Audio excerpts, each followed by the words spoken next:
Guys, അപ്പൊ ഈ ഒരു വീഡിയോക്ക് 400 ലൈക്ക് അടിക്കണമെങ്കിൽ നമുക്ക് റാപ്പിഡോയിൽ പെർ ഡേ മൈസൂരിൽ എത്ര ഏണിങ്സ് ഉണ്ടാക്കാൻ പറ്റും നമ്മൾ നെക്സ്റ്റ് വീഡിയോയിൽ കാണിക്കുന്നതായിരിക്കും. അപ്പൊ ഇപ്പൊ തന്നെ നിങ്ങൾ മൈസൂരിൽ പഠിക്കുന്ന ഫ്രണ്ട്സിന് ഈ ഒരു വീഡിയോ ഷെയർ ചെയ്യുക. ഗൈസ്, ഇന്ന് റാപ്പിഡോയിൽ രണ്ടാമത്തെ ഓർഡർ കിട്ടിയ ചേട്ടനോട് പറഞ്ഞു മൈസൂരിൽ ഏറ്റവും നല്ല ചായ കിട്ടുന്ന ഒരു സ്പോട്ട് ഉണ്ട്, നമുക്ക് കുടിച്ചിട്ട് പോവാന്ന്. ഗൈസ്, അവിടെ എത്തിയപ്പോ ചായയുടെ ഭയങ്കര ഒരു സ്മെല്ല് വരാൻ തുടങ്ങിട്ടോ.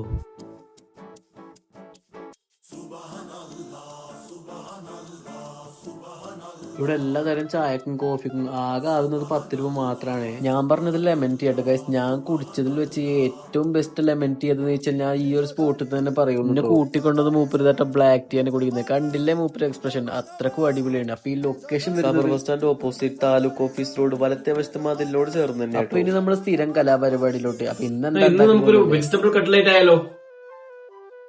ആദ്യം തന്നെ ഒരു ചട്ടി എടുത്ത് അടുപ്പത്തിട്ട് വെച്ചിട്ട് ഇച്ചിരി എണ്ണ വെച്ചിട്ട് കറിവേപ്പില ഇഞ്ചി വെളുത്തുള്ളി പേസ്റ്റ് ഇട്ടിട്ട് ഒന്നങ്ങോട്ട് ഇളക്കുക.